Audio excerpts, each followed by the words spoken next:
Good evening. Welcome to Live United. Living United, a chance to hear about all the great things here in the Monadnock region that make a difference in the lives of our citizens. Today, I am joined by Phil Huber. Phil joins us from Monadnock Children's Advocacy Center. That's right. And it's an amazing program. It's part of the Granite State Children's Alliance. And Phil, I'm going to turn it right over to you because the work that's happening over there is just such important work here for our citizens and for our families in particular here. Right. So we're an under-the-radar agency.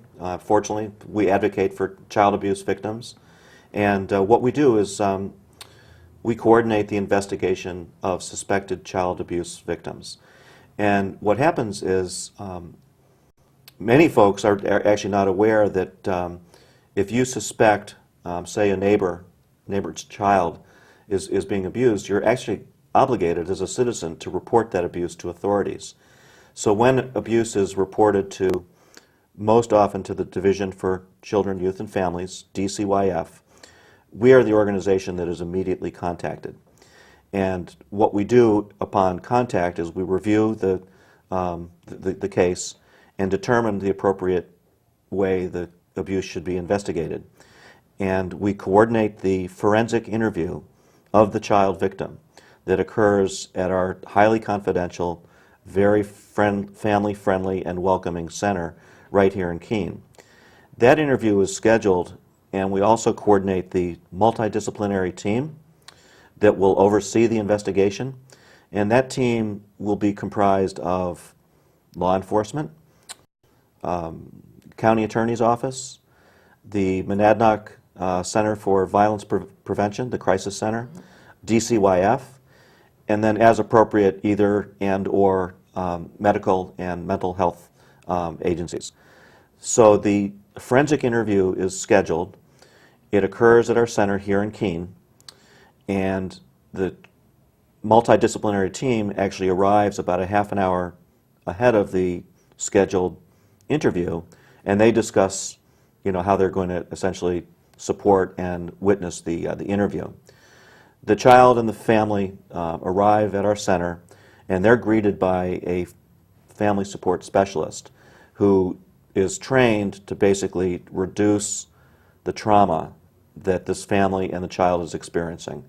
And the support specialist also explains what the process will be. Then the child is brought into the interview room where a one-on-one interview occurs. That interview is witnessed by closed-circuit television in the center, by the multidisciplinary team, and depending on how the interview progresses, the team can actually feed questions or request clarification during the interview that's occurred, it's heard through an earpiece.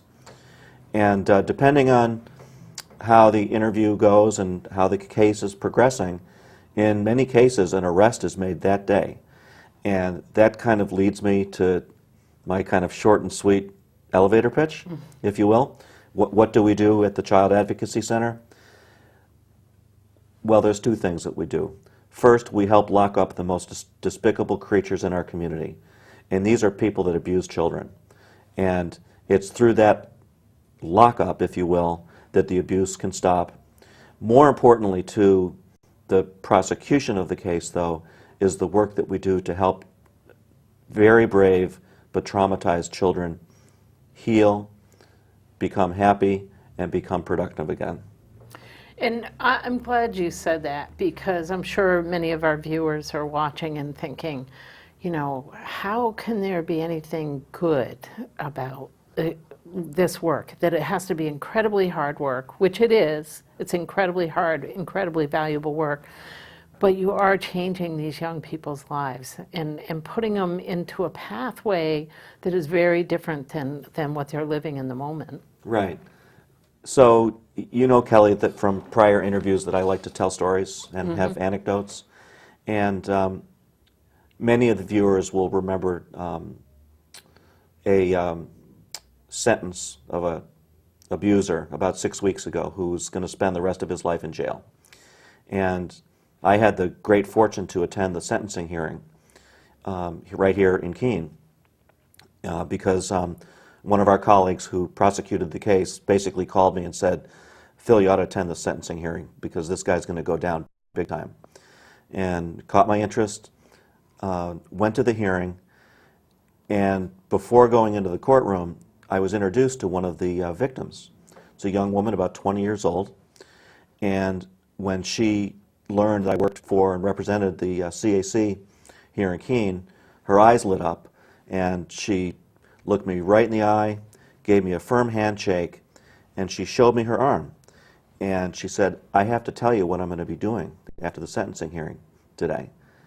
And I said, okay, tell me what you're going to be doing. She said, well, I'm going to be having the CAC motto tattooed to my arm. And that motto is survive, heal, thrive. And we actually have a picture of the tattoo on her arm. Wow. And it's amazing. And the other interesting thing about the sentencing hearing itself is that the two victims and the mother each read statements about not what the abuse was, but how the abuse affected their lives and how they feel currently. And that was read, and then there was, of course, the recommended sentence from prosecution. And prosecution was recommending that this guy, and I'm not going to go into the details of what he did, but it was bad. Guy's a monster. And they were recommending that he get 35 years to life in state prison. And the judge hears all of this, and he was clearly shaken. And he said, give me some time to review this. We'll be back in an hour or so for my recommended sentence. And he left the court. He left the court and came back. It was about an hour and 15 minutes later, and he actually spoke to the two victims and the mother, each individually, and essentially read back some of their testimony or their statements. And it was just so moving because the judge clearly listened to what effect that this guy had on their lives. And at the end of his sort of conversation with each, he said, I want you to know and trust me and believe this, that you are not to blame for this. And that's typically how an abused victim feels, that somehow they're at fault. But so, at any rate, then he changes to the perpetrator. And he looks him straight in the eye, points his finger at him, and he said, I'm actually increasing the sentence that was recommended by prosecution. And I'm recommending that you get 45 years to life because I want to make sure that you never see the light of day again. And I'll tell you, it was about the most moving experience, not only to see these beautiful young women who have survived and are thriving. In fact, the girl who had her tattoo on her arm, she said to me, the reason that I'm having this done to me, the tattoo, is because literally the CAC was the first place I ever visited in my life that made me feel safe, secure, and welcome. Wow. Yeah. Quite a story. Now, she was older, too, it sounds like. She was an older woman. She was 20. So, yeah. They were abused as teenagers. So you sometimes may get a case that occurred a few years ago, and it takes that amount of time to both maybe find out what happened, but also I know with survivors, sometimes it takes time for them to come forward and be able to tell their story. And sometimes they're so young, and I'm sure you deal with that they're so young that they don't understand what's happening to them is wrong. Well, it's a fact that most abusers actually hold it inside. Mm-hmm. And truly the only way to really heal in this process is to disclose the abuse, because then it becomes more open, the abuse stops, and the appropriate services to help the healing process can occur. And some victims never disclose, or they disclose 20 years later. But our experience is that when child victims are able to disclose when they're younger, that gives them the best chances to truly heal. And this young woman is an example of that. So let me ask you this, because you know, and you know that I worked with abused women for years, and we know that it's a challenge for them to come forward sometimes with their stories. But what about the people that are around them? Because this was one of the things that I saw, was oftentimes they didn't know what to do, they didn't know, you know, who to turn to if they suspected something was wrong. They were afraid. Just for lots of reasons, they didn't come forward even though they suspected or were under the impression that something was wrong. Well, you know, I mean, child abuse is just so horrific that you just don't even want to believe that it's happening. So there's a lot of didn'ts in this. There's denial. You can't believe it. You feel that you may be putting yourself in harm's way. But the way abuse is reported is it's reported to DCYF.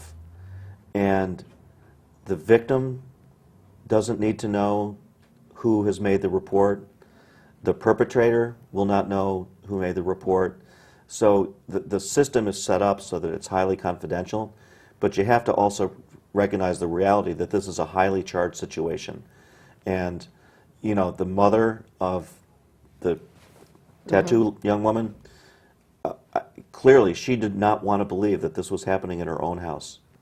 And we talked about that before, because two of the young women that I worked with, it was actually the school system was doing a educational program, and the younger sister in 6th grade came forward and said, you know, this has been happening to my sister and I, and it was the father. She didn't even know it was wrong because she'd been raised since birth, both of them, to essentially be, that's how daddy expressed love to him.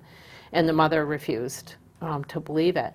But people can reach out to the Division of Children, Youth, and Families right here in Keene to report things anonymously. Can they reach out directly to the Advocacy Center? We would refer them to DCYF. Yeah. Yeah, that's the agency that's empowered to Investigate. investigate this. But I will say that, you know, you mentioned education, and education and empowerment is the way to truly address this scourge long term. And you may not be aware, Kelly, but we have launched an initiative here in New Hampshire called Know and Tell. And we're essentially creating a child abuse education department within the CAC system that will be reaching out to every school, every civic organization, as many people as we can, to educate them and to empower them on how to basically see the signs of abuse and empower them to be able to have the tools and the means to report the abuse. It's really an amazing initiative. Now, is that in partnership with anyone, or is that a direct project that's going on statewide? It's a direct program that we've started. We launched it in this past spring. Now, you also have some other growth going on here in the Monadnock region, because you're looking at developing a family resource specialist to assist families who are going through this experience and get them connected with the other resources out there. Is that correct? It's right. So let me first say it's great to be part of a human service agency that is actually growing. We're building our capacity. Our budget, by the way, will be increasing from this fiscal year from $900,000 to about $1.3 million next year. And we've raised the funds so that we can build capacity to truly help family and children heal after the abuse. And we're doing that by adding staff, and there will be family support specialists hired and part of our payroll in each one of our centers. And the family support specialist that position is intended to help empower and guide children and their families after the interview so that they get the help and the services that they need. You have to understand that these kids, they're brave to be able to disclose. They're also traumatized. And many of these families are resource challenged, and having them schedule a medical exam in a hospital, a counseling session at MFS, it's a challenge for them. And we are now going to be basically providing them the means to be able to do that and navigate the system. I think that will be an amazing resource for families, because I think when you are caught up in that moment, and for many of these families, if the abuser is also the primary income in the household, it really becomes a very traumatic situation, because they're suddenly thrust into economic issues, food, shelter. They, have to worry about their very own basic needs in a time of crisis. These kids and families are the highest at-risk families in our region. Anything that we can do to help them navigate a system, and the system does exist, it's just not easy to navigate. So we're now the captains kind of navigating that system for them. So it's great that all that's happening.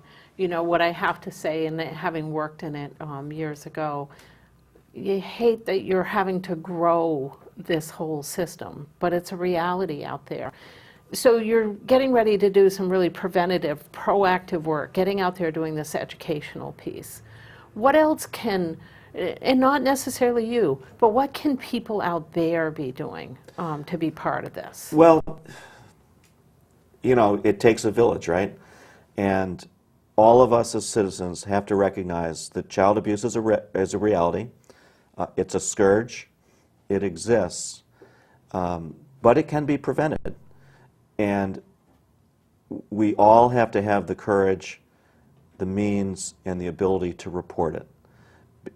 Also recognize that when abuse is first reported, it almost always immediately stops. And that should make a person who is willing and able to report the abuse, you should feel better about that, because the child will no longer be abused. Now, a lot of people think it's, males with young female children. And I'm sure you're not seeing that that's the case always anymore, that there's probably other kinds of abuse taking place. It's all over the lot. I mean, is the typical abuser a guy? Yep. Is the typical victim a young girl? Yep. But there's all kinds of abuse. And there are boy victims, there are female abusers, but in terms of the percentages do weigh on what you typically think a child abuse situation is. Recognize also that, like the cycle of incarceration, there's a cycle of abuse. The typical abuser, they're not making this up on their own. They were probably abused as children themselves. Right. I know that that's typically the case. Again, what would people be looking for if they did have some concerns? Are there any things that you feel like they could be looking for that would help them be able to say, maybe I should call DCYF? Well, what about your next door neighbor's kid who was happy last year and is now completely withdrawn? Obvious signs of physical abuse, any bruising, I mean, that's pretty clear. But I would say that typically it's observing a change in behavior, because that is typically what's going to happen. When a child is being abused, they're holding that in, and it's very difficult to live a normal, happy childhood when that's occurring. It's interesting because one of the young women I worked with stopped talking. She was about 5 years old, and she just completely stopped talking after a visit with their uncle. And the family took her to therapists. They suspected something had happened, but because she wasn't talking, they never could get the story from her until she hit 17. Right. And then she hit 17, and it all finally came out. But she spent 2 years not talking That's at amazing. all. Right. at all. Yeah. She would whisper to her, friends and her mother, but she would not talk out loud in class, anywhere. It's heartbreaking. It is. And that's, that's what you see, or that's what you want to be able to observe, is a change in behavior. Recognize also that the typical abuser is not somebody who's unknown, Right. like the stalker type. They're the uncle, the family friend, the stepfather, the father. That's who the typical abuser is. Yes, it is generally a family member, even siblings. That can be the situation, and that's very hard for parents to recognize that something may be going on between siblings. So, things to look out for. If people wanted to reach out, how would they do that? You mean to report? They'll reach out to you, to the, if they want to volunteer, you're the development director, if they want to give directly to the center and to this work, how would they reach out to you? Well, we have a giving page on our website. My phone number is here. We run 2 amazing fundraisers each year. Our gala auction that occurred at the Manchester Country Club this year, would you believe, raised $303,000 in one night. Great. Our golf tournament is run by the Fisher Cats Charitable Foundation. We have no expenses, so folks that want to play in that tournament, every dollar that they pay to play in our tournament comes back to us. There's no expenses whatsoever. Or they can give directly. And recognize that we're trying to get, our overall goal is to have each one of our centers be financially self-sustaining. We're not quite there yet here in Keene, but we do have first-time funding from the Monadnock United Way, the City of Keene, and a bunch of other local folks who are giving generously. So we're being close to being financially self-sustaining. It's just fantastic. That's exciting. Your events, do you have any events coming up that people should be aware of? So we sort of joke that we've evolved to the point where we don't have to do bake sales any longer. we have such incredible support both at the gala and the golf tournament, also through private foundations, that we're basically focusing our development efforts on receiving funding from the larger foundations, and that's been really successful. So the best way for folks to get involved is to either make financial contributions to us through our website or call me up. Okay. And I believe we have your number showing on the screen and contact information. You are located here in Keene, so people can reach out to you directly here, even though it is a statewide, larger parent organization through the Granite State Children's Alliance. Phil, any last thoughts for folks out there? I guess the sort of concluding thought is to, as horrible a scourge as child abuse is, and it's hardly a topic for cocktail party discussion, it exists in our community.